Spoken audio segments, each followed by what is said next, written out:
La bière est une boisson tendance qui retrouve ses lettres de noblesse depuis plusieurs années. Un temps oublié, les brasseries se développent de plus en plus dans notre région.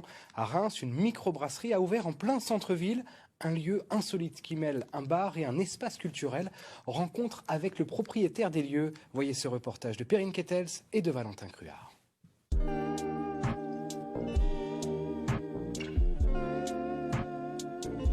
L'artisan, il est là pour transmettre sa passion, pour transmettre son savoir-faire. Et puis, il ne rechigne pas à aller travailler le matin parce que ce qu'il fait, c'est chouette, c'est sa vie, quoi.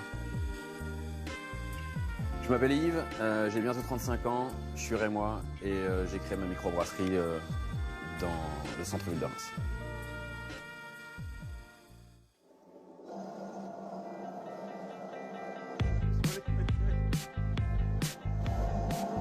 Là, je suis en train de concasser le grain.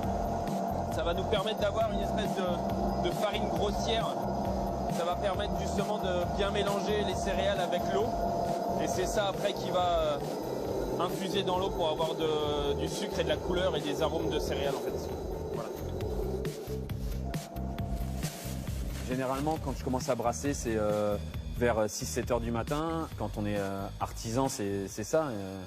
On se lève le matin, il faut penser aux produits. C'est quelque chose qui va après être bu, être dégusté, être compris par des consommateurs. Donc il faut mettre un peu de soi et beaucoup de passion dans le produit pour que tout roule, quoi. Ok.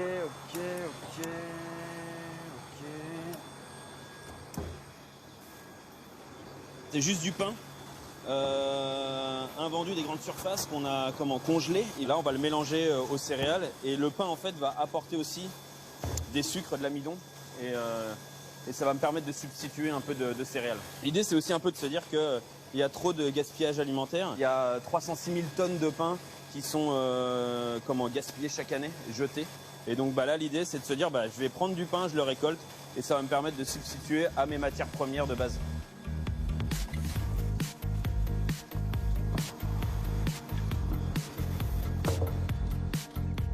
C'est un peu l'odeur du gruet, le mélange de l'eau chaude avec le céréal, comme un peu la pâte à crêpes ou la pâte à gaufre. Tôt le matin, c'est assez enivrant et c'est plein de douceur, surtout l'hiver quand il fait un peu froid.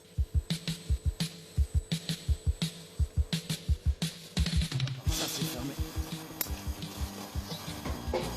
Tout le pain est passé, c'est la bonne nouvelle du truc. Donc là, je suis détendu parce que l'étape c'est bien passé, c'est parfait. Sur chaque ingrédient, il y a moyen de démultiplier des recettes, des arômes, des goûts, des textures, des couleurs aussi. Ça nous permet en fait d'avoir un panel aromatique, un panel de créativité et puis on s'ennuie pas. Et tout ça à base de 4 ingrédients primaires. Je trouve ça vraiment chouette, quoi.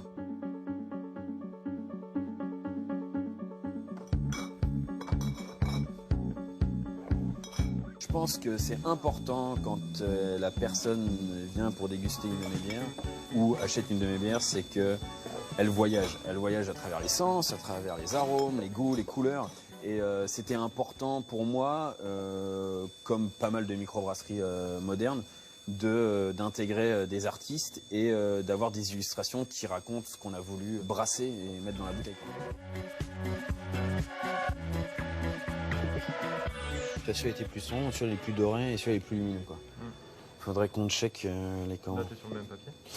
Non. En fait, le même papier, ça serait ça. Tout ça, en fait, c'est des tests d'impression d'étiquettes. C'est justement les étiquettes qu'on va après poser sur les bouteilles quand on va les habiller. Et donc là, c'était vraiment important, et à la fois pour mettre en valeur la bouteille, mais aussi pour mettre en valeur les illustrations qui ont été faites, d'avoir le bon rendu papier, le bon rendu couleur, pour que tout fonctionne et qu'il y ait vraiment un côté artistique appliqué sur la bière, quoi.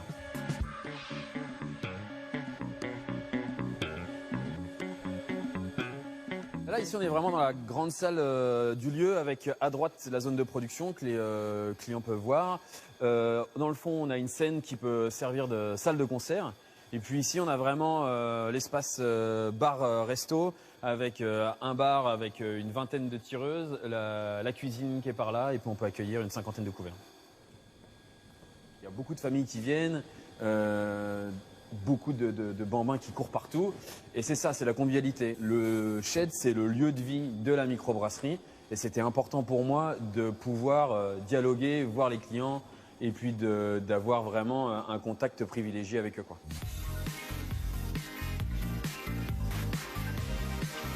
Même si on boit beaucoup de champagne ici, on déguste aussi de la bière. Et donc, le pari est presque facile.